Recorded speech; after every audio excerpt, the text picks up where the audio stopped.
Flow Riders, and welcome to The Flow. I am your co-host, Doc Rock, along with my awesome co-host.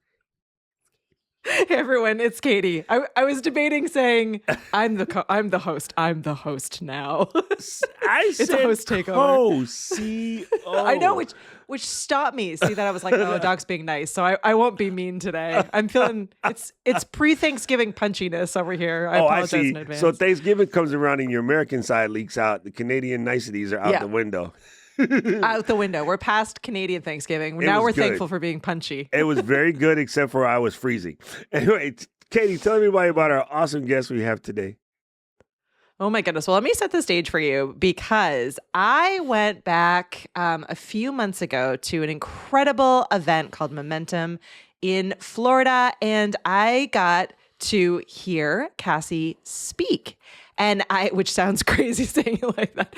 She talks often, she speaks often, but I got to actually hear her present. And she is just so fantastic. We've met Cassie a few times at other, podcasting and other different kinds of events, but this was just a really great opportunity to hear her present on this particular topic. And I know how important marketing is to podcasters. And I think that by and large, many of us do not have a marketing background. So we are content creators, we are podcasters, we are video people, but our expertise is not necessarily in marketing. So I think it's a really important topic. I'm glad to have her on. She is a podcaster. She's a marketing professional. She keeps chickens. So she's cooler than the rest of us. Welcome to the virtual stage, Cassie Tucker. Thank you, guys. Oh my gosh, what a lovely introduction. Thank you so much. So grateful to be here. I'm so happy that you're here because I was at Momentum. You and I were both speaking, but I was taking all the copious notes in the background while you were presenting. I was being one of those people that was typing and being like, no, but can you send me the slides? I want to. Oh my gosh, I want to learn you all the too. Things. Yeah. Your session was amazing. Yeah, it was so great. I think we met for the first time, all three of us actually at PodFest last year. And then it was such an honor to see Katie again at Momentum. And you did a great job, Katie. I loved your session. Right back It's funny, but I always think to myself, Cassie looks like the person who used to work at Disney and just tell you, hey, welcome, come on in. Hey, come on in. Oh my God. So I was going to say my background, it's very Disney-fied. So yes, I did used to work at Disney. Surprise. See, I know you have Disney princess vibes in all the most positive best It's the Imagineer. And in our deep cut, Cassie was in is a Dolphin Tale a Disney movie? No. Wait, how did you know this? Doc Rock, lady. Ooh, Doc's doing deep cuts. Wow. No, it is not a Disney movie, but yes, I had a very small presence in Dolphin Tale too. See? Very good. Oh, wow. Deep cuts. We'll be right back after this break while we all watch Dolphin Tales 2. Hey, she was in the movie with God, aka Morgan Freeman. Mm-hmm. Yes. It was incredible. Yeah. There you go. Wow. We're gonna have to chat offline about this sleuthing here, Doc. Listen, this is called being a podcaster. You gotta know some stuff. You gotta shake the guests and let them know you know what's up, so that way they can give you good answers. No, I'm just teasing. I love it. Well, it worked. Hopefully, we'll see what happens. We'll see what happened. I'll tell you honestly what happened is Katie was going to be busy, but then luckily she got busy and her appointment was done. And then I was like, oh my goodness, I got 5 minutes. I've talked with Cass before, but I got 5 minutes to figure this out. And so yesterday I was ready to have my research, and then Katie goes, oh, I'm back. I'm like, oh, thank you.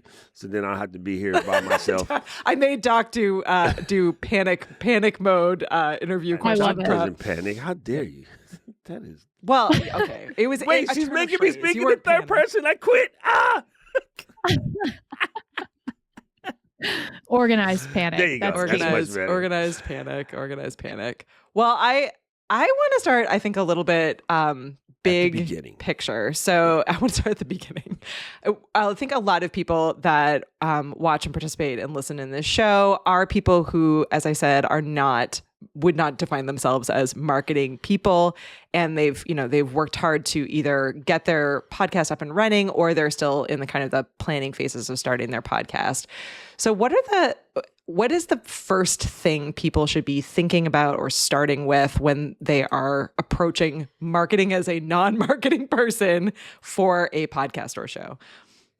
Yeah. So first and foremost, I feel like we talked about this at Momentum a little bit, but if you are any sort of creator, entrepreneur, business owner, you are a marketer in a way because you have the goal to market whatever you're doing. And so a lot of those functions you take upon yourself and try to get the word out about whatever you're creating. So first things first, I would encourage you just to have that perspective of I am capable of taking on this function, and you have the opportunity to learn. And marketing is such a vast world and there's so many ways to go about it. And so also just be encouraged that there's not a perfect way to market your brand or whatever you're doing.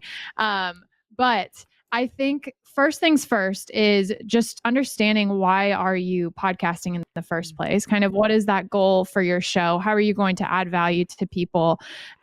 What is the solution that you're providing maybe? And maybe that solution is even just a form of entertainment and getting people excited about the topic that you're talking about.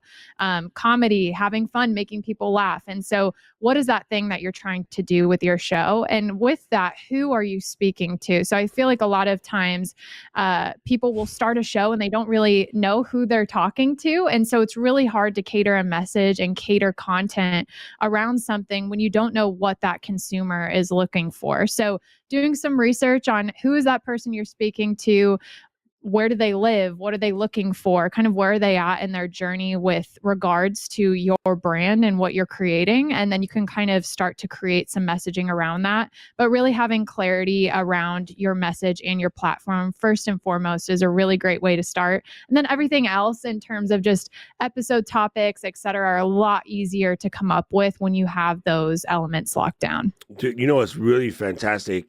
Something that Mary Lou and I did was we took like transcripts from 5 episodes, and then I saved them into a document. I fed them to Chad, and I was like, Chad, based off of these transcripts, who would you say our customer avatar is?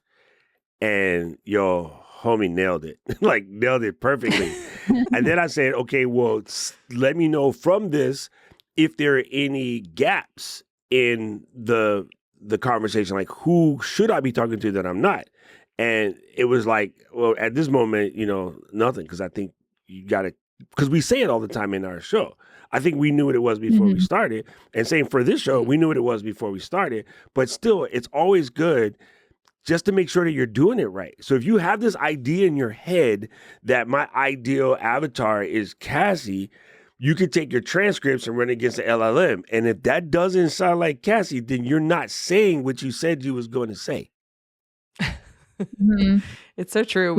We have all these tools available to us right now, and it is amazing. Like I have been doing more and more of this lately, in many cases, because we keep talking about it here on the show, and I'm like, well, I should make sure that like I'm doing the things that we're recommending, and I'm trying things out and seeing kind of where those questions come. And it is amazing. Like we're pretty close, but every time that I do this, and I've now been doing it on a regular basis, like asking ChatGPT or Claude or any of these AI tools to kind of reconfirm what I believe to be true. And there is always some small thing that I've missed, or like some small like behavior or like audience persona, like a fact of the audience persona that maybe I wasn't thinking of, or it will tell me like, these are the pain points of this audience, or these are the things that this audience really cares about. And it's like, I've done episodes on 2 out of the 3, but not as much on the 3rd topic. So it is, I think, a helpful practice to, even when you know your audience, and even when you know kind of your mission and why you're doing the show, why you're creating this content, I think just using these tools as almost like a sounding board to be like, hey, am I hitting the mark with this? And where am I not hitting the mark with this? Is a really smart way to take advantage of a lot of the AI tools out there. See, Cassie, I have a question for you. So in my group, right, we just call Seth the GOAT because he is my hero. And Seth says marketing is the generous act of like helping someone solve their problems. So how do you find what are the pain points for your clients to solve for their marketing people, customer people, whatever? You know what I'm trying to say. Yeah. They're customer people. It's early in the morning over here. Yeah, I know for sure. Shoot, it's early for me. It's like 12 o'clock and my brain's just waking up here. Yeah, so this is a loaded topic here, and I was going to mention I loved your guys' idea just about kind of going to ChatGPT and having a conversation there. Chat is like my go-to virtual assistant, so just being able to have a conversation and think about some of those things that I have not considered before has been huge in my process. But I personally love the StoryBrand framework, so I kind of use an iteration. I use an iteration of it, and the cool thing about ChatGPT is you can train ChatGPT to think about that framework. And so that takes just a little bit of time to kind of train it in that way. And you can use that as a process just for any podcast you're coming up with, any client that you're working with, but specifically the pain point. So that takes a bit of research for sure. And so one of the things that I'll do is, yes, I'll tap into ChatGPT. That's a huge part of my process. Just literally asking the platform, hey, this is the person that I'm speaking to. What do they struggle with in coming up with this transformation or going through this transformation that I'm offering them with my product or service? One way to do it too, you can kind of work backwards. So thinking about your solution and the thing that you offer, what are some of the pain points that someone has when it comes to that solution, or that would cause them to seek the solution that you're offering? So that can be one way to look at it too. But really for me, the other thing that I always suggest people to do is just speak directly with your target market, have conversations with them, almost do a survey and just ask them, hey, what are you facing? What are you struggling with right now? And why would you go to seek this product or solution that I'm offering? What is some of the messaging that resonates with you? What doesn't resonate with you? What transformation are you looking to go through in order to get out on the other side positively? So for me, the biggest thing that I found is just having those direct conversations, because a lot of times, Katie, you kind of mentioned this, but the way that we think something should be messaged a lot of times is a little bit off from what our consumer might be looking for or might resonate with them. And sometimes it just takes a quick optimization or tweak in our messaging. But until we actually have conversations with those consumers to really understand what they're thinking about and what they're looking for, it could just be a matter of a couple things or a couple different ways to look at that messaging or that problem and how we're providing a solution to them.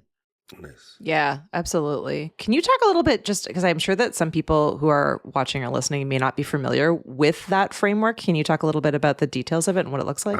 We have a saying in New York, get familiar. Let's all get familiar together with this framework.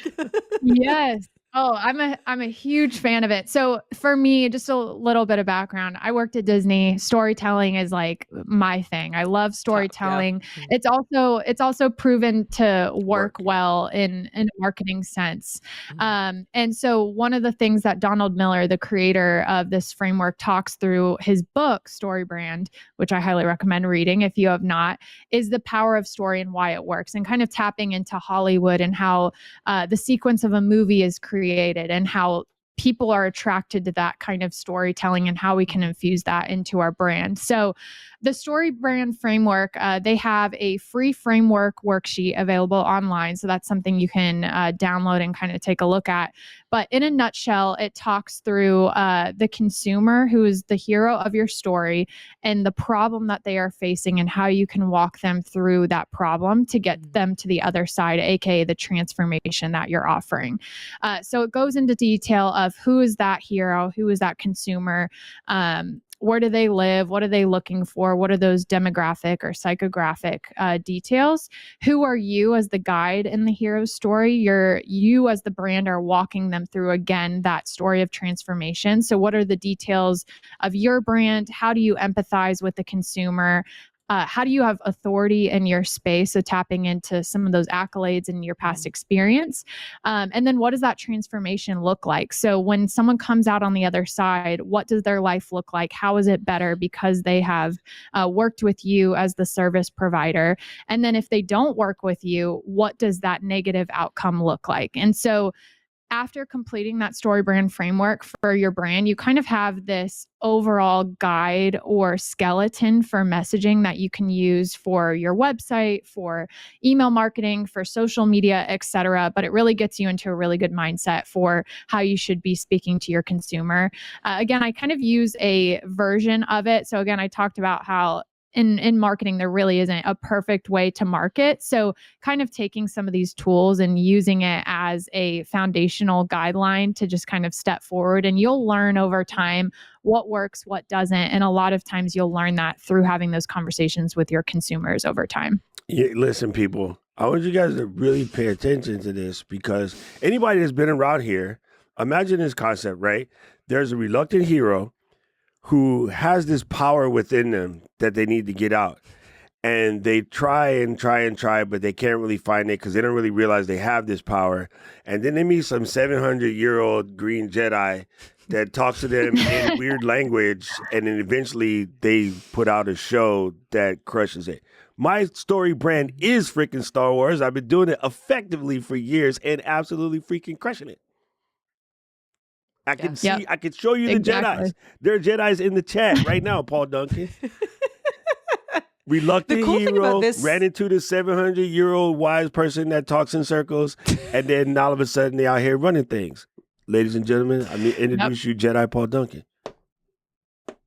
That actually is a really great way to think about it, Doc. Like, we could go down the list. Marshall, and you India. Could think about like you could think about like you're putting your business, your show into the lens of some of your favorite movies and seeing like what storylines work or don't work. Because I think we all go through these phases of like, we learn something new. Maybe you've just heard about this particular framework and you're trying to process like, okay, how do I, apply that to me and my personal show? And I think what's great about this specific one is that almost everyone has seen a movie. Almost everyone has a favorite movie in some way or another, right? Or a series of favorite movies. So this actually is probably one of the easiest ones to approach because storytelling is so universal, and and Hollywood is so kind of immediately identifiable in what they do and how they do it, that I think even if you don't want to go through the practice of like creating your own story, you could definitely, as Doc said, just swipe one of the other ones and see how the pieces fit in and what pieces you might be missing. So I think it's a really great. The timeliness of saving this show for today is kind of perfect because Cassie's here and everybody's going to have some time for the weekend and your family's going to get on your nerves and you need to go hide somewhere. Donald Miller, the inventor of StoryBrand, Donald Miller is a very prolific creator. So he's all over YouTube and a lot of people like Cassie talking about his method on YouTube.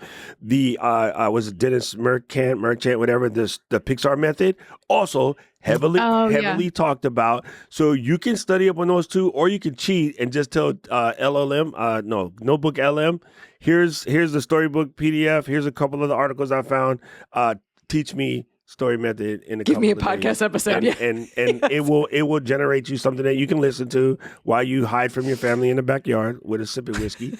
Like the book is skinny enough that if you order it on Prime today, you can get it by Thursday and you can have that book read by Friday. It's like big, but it is very brilliant. So Cass, thank you for like putting people onto that because it is a big one. It's one of my favorite books. Absolutely. Yes, it is. And the cool thing about it too, it not only walks you through the framework, but it's been a minute since I've read the book. However, I believe it also tells you kind of their website framework that they recommend and everything. So it's a very actionable book. Yes. You can kind of go through it almost like a workbook itself and follow the steps. Pause reading it, make an iteration on your website or whatever, and then keep moving forward. It's amazing. Highly recommend. And as you said, the timing is good for it. What do you see is like maybe the biggest gap for the majority of the people trying to market their podcasts? Ooh, that's a great question. You got that? Y'all see that? We had this conversation 3 weeks ago. If I can make the guest say that, that's what you're looking for. Stop stroking Doc's ego. I'm just saying. I know. Hey, we did this episode on how to ask questions, and that is the reaction you're looking for. We did. It's true. Well done, Cassie. Yes. Okay, so the biggest gap when it comes to marketing your podcast. Okay, so there's a couple things. I think number one, clarity of your messaging across the podcast channels is so incredibly important. And obviously there's an SEO element with keywords and everything for the platforms. So making sure that's included. I know a lot of times we get really clever with our podcast names and that's cool. But if you have a clever podcast name, have a tagline or something that just clarifies exactly who that show's for, kind of what you're doing, what the goal of that is. So people know, when they're scrolling their platforms immediately, okay, this show is about XYZ. I need this. Let me start listening. So that from the ground up is really important. Just clarity overall. I think really just being as present on a number of different platforms as possible. If you have the means to develop a website or at least a landing page on your brand's website for your podcast, that's really important. Put together blog posts for each of your episodes. Again, discoverability online is huge. And so have a little bit of extended content for people to read as they're consuming your show. Have a podcast player on there. Social media is another thing. And I'm speaking to myself when I talk about this because I need to get better at my social media marketing for my podcast. However, social is a really good way to expand your reach and start to build community around your podcast. So pull out some of those video snippets, use Ecamm, create some video content around your show and post those online. Give people kind of a teaser and something to look forward to with that episode. Use a hook at the beginning of those short video clips to kind of reel them in and share some value through those and get them to want to listen more. So consistency across channels. And I think this is something our friend Lou Mongello talks about all the time, but allowing people to have a place to connect outside of the podcast as well. So he has an amazing Facebook group, but there's a number of different channels that you can do to foster those connections. And it gets people starting to talk internally, even outside of you needing to be a part of those conversations. And that's a really beautiful thing when you get to the point where your community is literally growing on its own without you having to be a part of that. But there's a number of different things. I think consistency just of your podcast episodes is another one. If you have the ability to post weekly, do it. Obviously, don't overwhelm yourself too much. Pod fade is very real. And the number one reason I think people stop podcasting is because it is a ton of work. So iterate and optimized over time, but consistency of messaging, clarity of messaging, consistency, of content. And then just over time, growth will continue to gain from there, but it takes time. So have patience with yourself and have patience with your content too, but don't be afraid to just change and grow and iterate over time. The way that you launch your podcast at the very beginning, the way that you market it at the very beginning does not have to be that way forever. So don't be afraid to try new things and just test. Yeah, I think that's so huge. And I'm totally going to, I will speak generally because I cannot remember the specific numbers, but Lou had presented at Momentum, which is his event that we've been talking about, the actual like metrics on podcast like downloads and listens. And I think what really gets to a lot of people, present company included, is that there are all of these different metrics that we're using to judge whether or not our show is successful. But a lot of them are incredibly deceiving. Like we have a number in the back of our head, whether or not we want to be honest about it. We have a number in the back of our head that we think other shows are hitting, and and we feel as though there's a huge chasm between where we are and where these other shows are. And I will ask Lou to send this to me, and I will share these numbers with you because it was really staggering even for me to see that like my just for fun personal podcast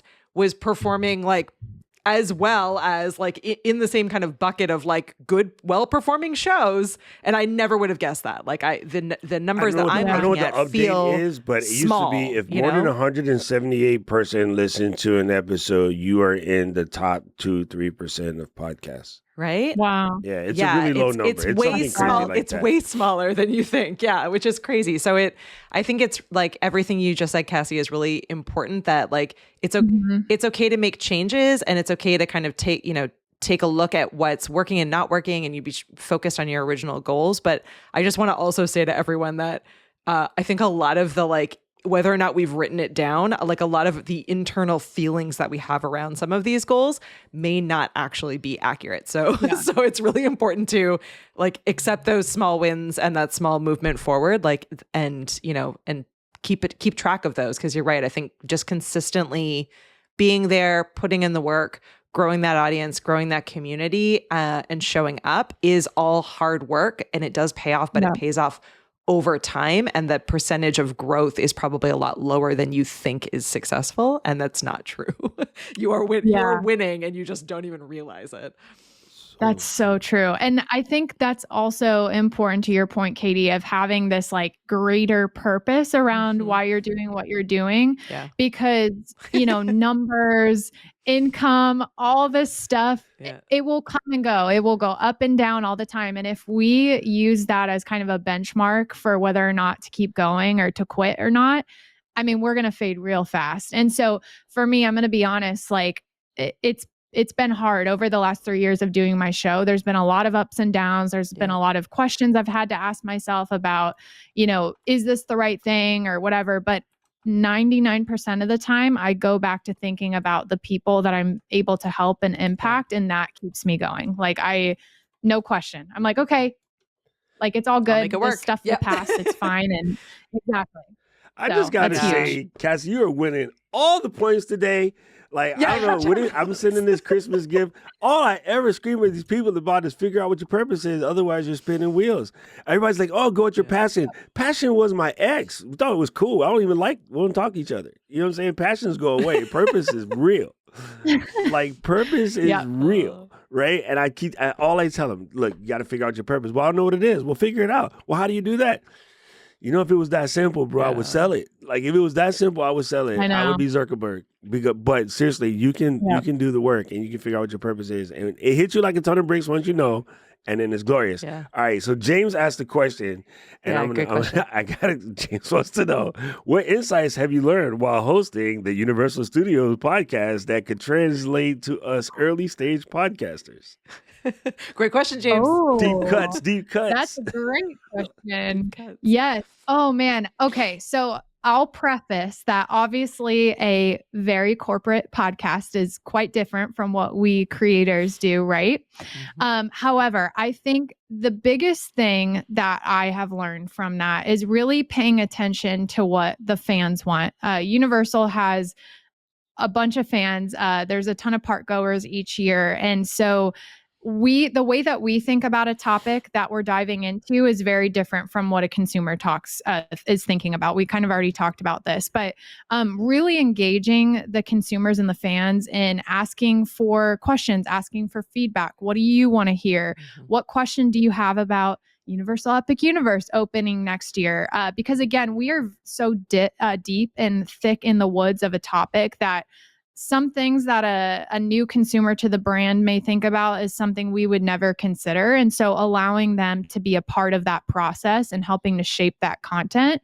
And then I think the other thing too is just what we already talked about as well, is just optimizing and iterating over time. This show has gone through so many different iterations, and it's all because we have put something out there.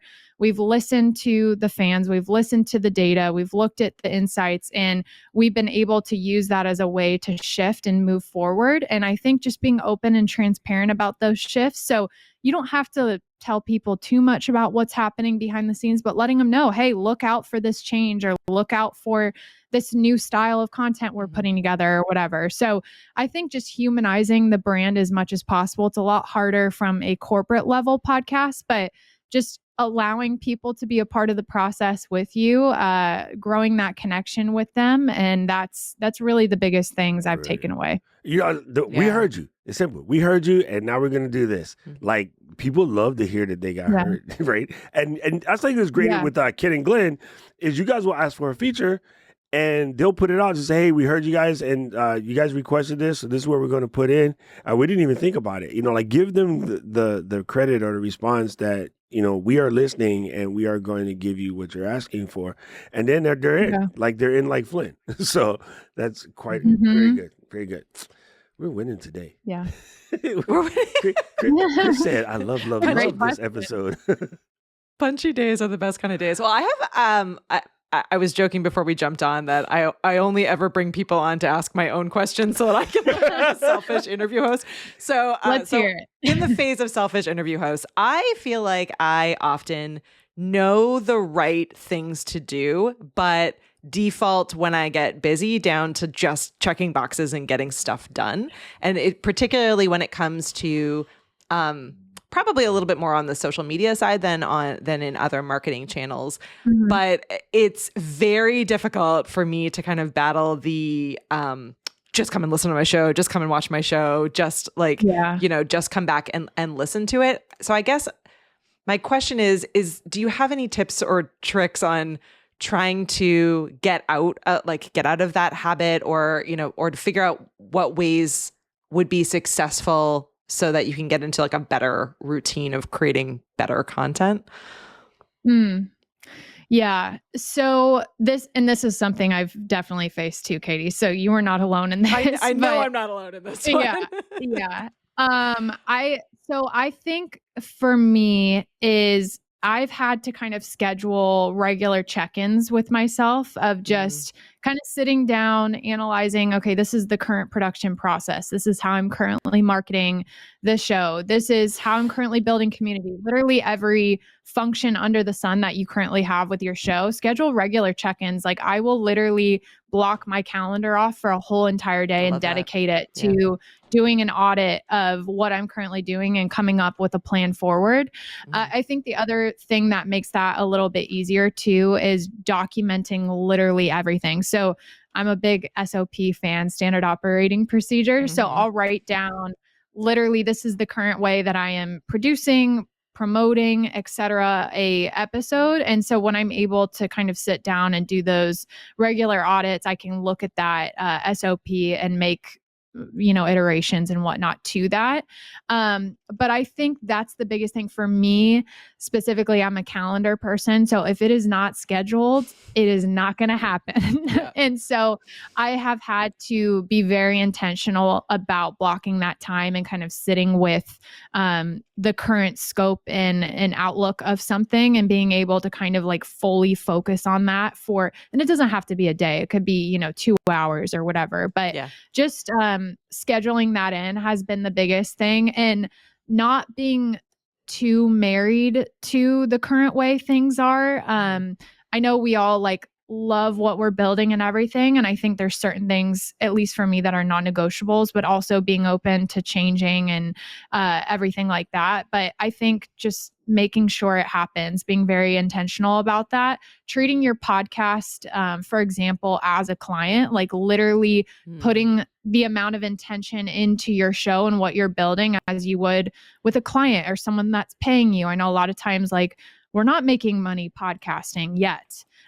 You can get there. However, even if it's not making money yet, still treating it as a very, very important priority and setting the time aside to work on that and to create that social content, post it, try new things, etc. Yeah, I think that's hugely important. You and I sound very similar. If it's not on my calendar, it's not getting done. This is really hard to explain super fast, but it's something that I've been teaching to my people, and I kind of just started. Go on Apple Calendar and make 3 brand new calendars, and you're going to name them Power, Recovery, and Honesty. Okay? Because I have a thing that I call block it, lock it, and rock it, right? You block that time, you lock it in, you make it non-negotiable, and you rock it. You do the work right then. That's it. You have to do this. If you don't, your family, your friends, your chickens, somebody will get in your way. Okay. So in the power block is when you're actively working on your business. You're doing something that improves your business, right? The recovery block is the time you just take for yourself. And you have to put them in. So that considers sleep, going to the gym, walking, reading a book, doing whatever, Tennessee, sipping whiskey, dispensary, whatever your swag is.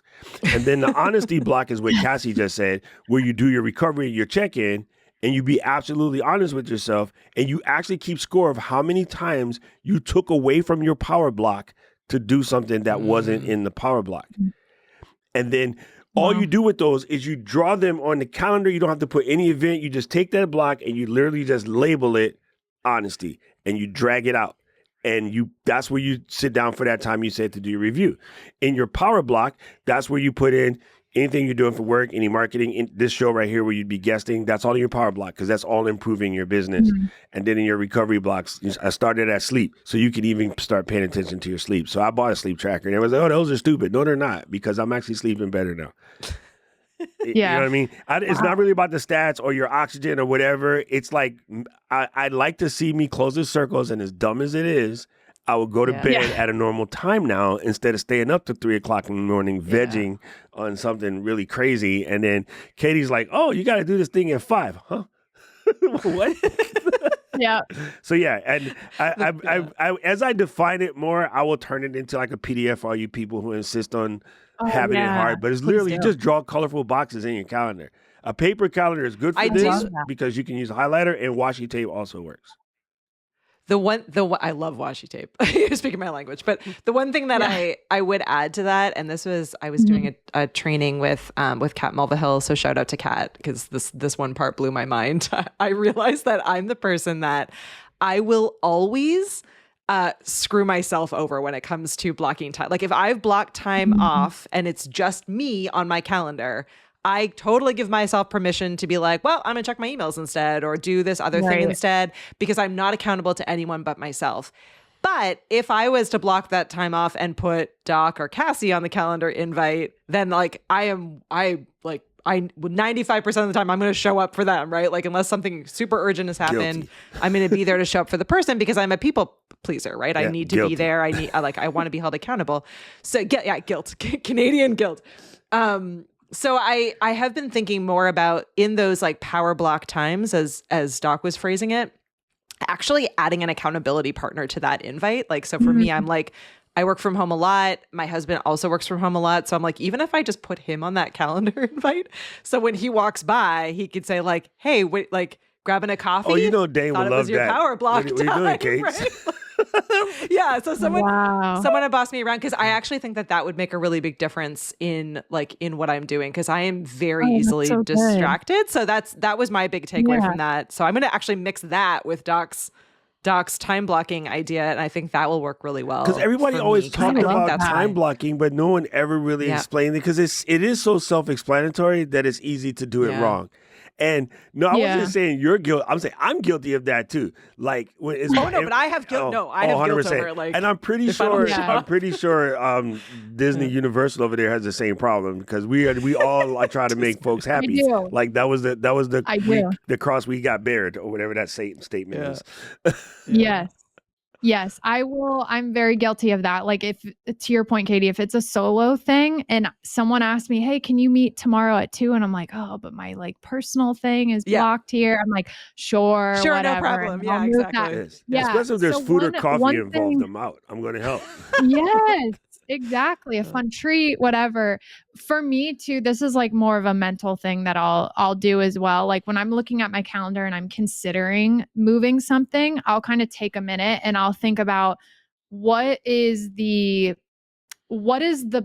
pain or the negative side effect of me moving this, for example. I know that sounds kind of dramatic, but for example, if tomorrow I have a solo episode recording, it's just me, like I have to pop on and record something myself. If I'm like, oh, I could do that, next Friday or whatever.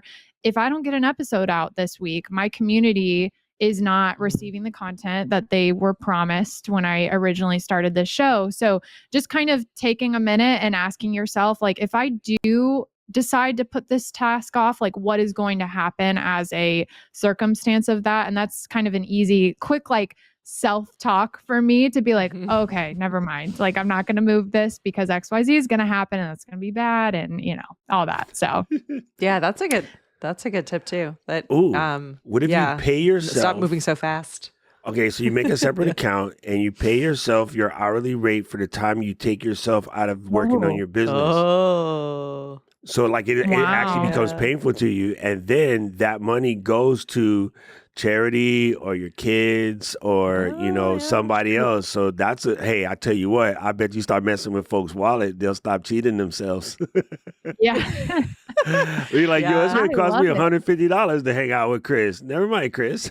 Sorry, Chris. I'm just I'm gonna use all of these. This is great. Man. Yeah, setting those like ramifications, whether it's thoughts or money. I think it definitely goes. It's just one of those things like it's on us, and it's so easy to pass that time up and want to like I just want to help these folks out, but it can get in your way, and it happens all the time. So.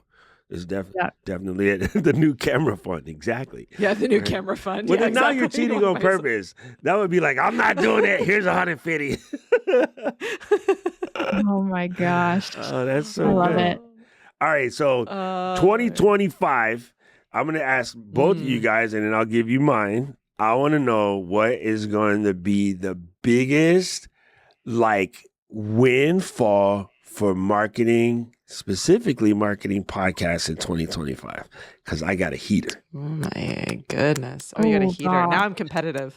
I was going to say, Katie, do you have one? I need to think about this for a second. I can give you mine first, and then I'll give you something to think about. Yeah, sure. You go first. Slam the door. Okay, listen. So, Cass mentioned earlier in the episode that community is big, and she's 100% correct. You guys are here. You know what it is.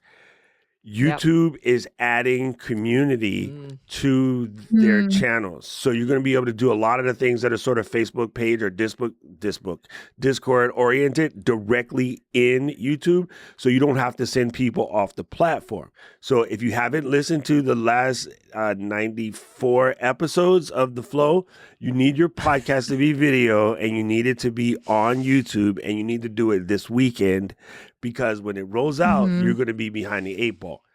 The number one reason why you want your podcast on YouTube is, like Cassie was saying, doing a Google article, or a blog article for every version of your podcast. That's automatic with YouTube to the SEO bots. Or the GEO bots, which I'm not going to start that conversation in this show. The GEO bots are even more important than the SEO bots at this point, and y'all don't even know what the hell GEO is. So I'm going to leave you hanging on that until next year. But my crew knows, because I told them already. You need to be ready for this. So if you've been thinking about it, stop thinking, stop drinking, make that podcast, get it out there, and make it a YouTube video podcast. Oh, man. That's good. Yeah, that was mine. No. Yeah. Same team, Katie, same team. Well, I know. I mean, I guess, I don't know. I've been thinking about a lot of these things kind of maybe more personally, and how it applies to Ecamm. Yeah, I think you're right. I think like YouTube and video are going to continue to be big players, particularly in the content marketing space, whatever that means for you and for your business. I'm just on this, like, I keep calling it a mission. I'm gonna keep calling it a mission. I'm on a mission to try to get in front of people and let them know how to make the video creation process much easier and more seamless, so that they can then streamline all of the other processes that go in and around that. Because I think what ends up happening is creating the video feels big and daunting and like too much, and they're overthinking that experience. And then all the other work, whether that's editing, repurposing, all the marketing, other stuff to it, then feels like even more big. And so then the whole thing, you end up getting caught in this spiral of just not doing any of it, or being on autopilot and doing the wrong things because you just want to check the boxes and being done. So I think I don't know, in my mind, I feel like 2025 is going to be the year of people finally figuring out what their workflow, what their system is, and finding ways to get really clever about this. Those are the people that are going to win going forward. So I long-winded, probably not perfect answer, but I'm going to go with it. I think it's figuring out what your systems and your workflow is, and how to think video first to kind of simplify that entire process is going to be really important, particularly for podcasters. Yeah. I like it. Save yourself stress, time, energy, money. System. Save yourself stress, time, energy, money. Yeah. That's another Doc Rock professional use. You can have it. Yes. Yeah. And the video is huge too, because it serves as a macro form of content to create small social snippets. So instead of thinking about, I individually have to create a podcast episode, and I also individually have to create social media content, start with the podcast first, record via video, and then create social content from there. And the process is just very streamlined. I will third the video importance. I think that is huge. I think more and more people want to see other people face to face, and that's a great way to connect with your audience. But kind of piggybacking off of that too, I'll encourage you. This is something I've kind of dealt with over the years, is don't be afraid to let your personality just shine. I know we say that all the time, but I feel like a lot of times when we start to record something, we feel almost crippled by the video camera being turned on. And we're like, oh, I have to be this buttoned up, like perfect, non-real version of myself. And number one, that's not sustainable. Like it doesn't work. And also more and more as you start to connect with your audience in person, you want that personality to flow over into your human connections. And also I think about some of the biggest podcasts in the world / the podcasts I personally gravitate towards. They're fun. I feel like I know the person as a friend. And so entering those episodes as I'm just going to be me. I'm going to share my viewpoint and opinion. And yes, I'll have kind of a goal for this episode and what I want someone to learn from it, but don't be afraid to put your own spin on it. And I think that's really what's going to stand out in 2025 is there are a lot of podcasts out there, but what's going to make you different, yes, is the value and yes, the solution you provide, but the way you talk about a topic and the fun, unique personality that you put on it. Nice. Nailed it. Love it. Love it. Okay, so we've been talking about this a lot. Something that I've done for the last 2 years. I learned it from, I believe, which one of our creators? One of our creators started it, and then it was Sally Cousins, with her laughing self. Sally put me on the theme word for the year, and so like 2 years ago, her theme word was Ecamm, and so she got heavy in Ecamm, and now she's killing it. So nice. Katie's been recently into the theme word. So what is going to be your theme word for 2025, Katie? Mine, so I've been rocking it through 2024. I'm going to carry it in 2025. Mine is simplify. Yep, love it, love it. And so my theme word last year was grace. My theme word this year is going to be no. I'm really bad at no. I'm like, yeah, okay, I got it. Yeah, okay, That's a good one. Now, that's a good one. They can be like, hey, can you do it? No. Okay. You'd be surprised. A lot of times the people would say, I do love that okay, Sally's was Ecamm, though. Yeah, it was. Like, I love that. That's how I love she that, got like, good. Yeah, sometimes we take this like word challenge and we try to figure out like a big thing. And I love that she was like, "Nah, I'm gonna learn this software." Yep. That's what she's like. It is the cornerstone of her business. She produces 3 podcasts a week. They're video podcasts. 2 of them are live streams. And she was like, "I've been fumbling for too long." So she hit me up like the first week in January. It's like, "Can I have an hour of your time?" And I'm like, "Yeah." And it's like, "Can you come on my show?" And I was like, "Yeah." Now she could be coming on my show. I'm like, "No, I'm just joking." She was cool because after I helped her and I did her episode, she sent me a bottle of Glenlivet 12. People, you want to know how to get me on your show? Send me whiskey. So simple. Anyway, but now she crushes Ecamm. She no longer has questions. Like, she just does her thing. She actually spent the time over the course of the year to learn a little bit every, so often, and it works. So, Cass, if you do a theme word, if you do that, what would it be for 25? Yeah. Oh man. A lot come to mind, but I think one that I would choose is delegate. So the reason I'm choosing that is delegate to other people, delegate to systems. So Katie, you were talking about all these amazing platforms that we have available to us. So really looking at process, what do I do on a regular basis? If you feel like you have to like track your time for a week and just see where you're spending your time, how can you reduce that time by optimizing using a great system that helps streamline efficiency, or do you need to bring in someone to help with that stuff? Because I love doing all the things, but I don't need to be doing all the things. So for me, I need to next year kind of figure out where can I kind of reduce my time spent on tasks that can be placed into other people's hands or other systems or software's hands, so I can do my best in the things that I do best. So see, you heard it first. Katie's going to be gone. Paul, you got more work to do. Cassie set you up, so you know who to talk to. Oh my gosh. Yep. Well, thank you so much for hanging out with us. I knew we were going to learn a ton. I think I learned even more than I thought we would. So I really appreciate it. Me too. You guys are awesome. I love this. I love what you guys do, and this is so wonderful. And thank you for teaching me a couple things. This has been Don't worry, so and we'll fun. see you in like a month and 2 weeks. Yeah, we'll see you in a little bit at PodFest. If you're listening and it's still before January, we are going to PodFest. We will be there in Orlando. We're actually built sneak peek. You heard it here first. We're building out an entire Ecamm recording space on site at the event. So you will not be able to give us the excuse like, I'll record that later. I haven't started my podcast yet. We're going to be in your face, ready to help you take that next step and get your recordings done on site. and hopefully make it really easy and fun as part of the process. So if you're local or if you're going, let us know. Send us an email over to flow@ecamm.com. We'd love to see you and hang out with you. We can introduce you to Cassie. Listen, that was fantastic. All right, so we want to remind you that anything you need to know about the Flow, you can find at flow.ecamm.com. That's flow.ecamm.com. Press the button. You will get there. You can subscribe to your favorite podcasting platform. You can send us a message. Like there's a little voicemail box. You can leave us a review. Everything you need to know about the Flow is at flow.ecamm.com. And of course, this show is sponsored by Captivate. Captivate is our favorite hosting platform for this particular type of situation because they have a growth mindset. It is a growth-oriented podcasting platform.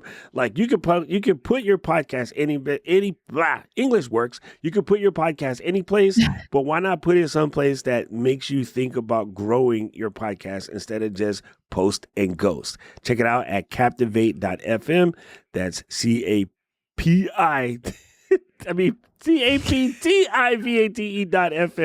I'm looking at it right on the screen. Hello. There you go. So, see, people, you don't have to be perfect. You just got to say that mess. You would never guess I got like 30 years professional DJ reading stuff on the screen. Well, from all of us here, happy Thanksgiving. The show is officially on break hiatus until the new year. Vacation, but all I ever wanted. There is lots and lots and lots and lots of resources. You can find them. We have a whole free podcasting course. The link for that is in the description in the show notes.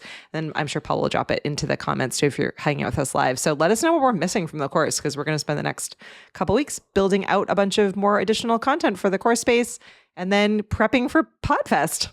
But we'll see you all in January. Thanks, everyone. Thanks, Cassie. Bingo. Thank you. Thank you.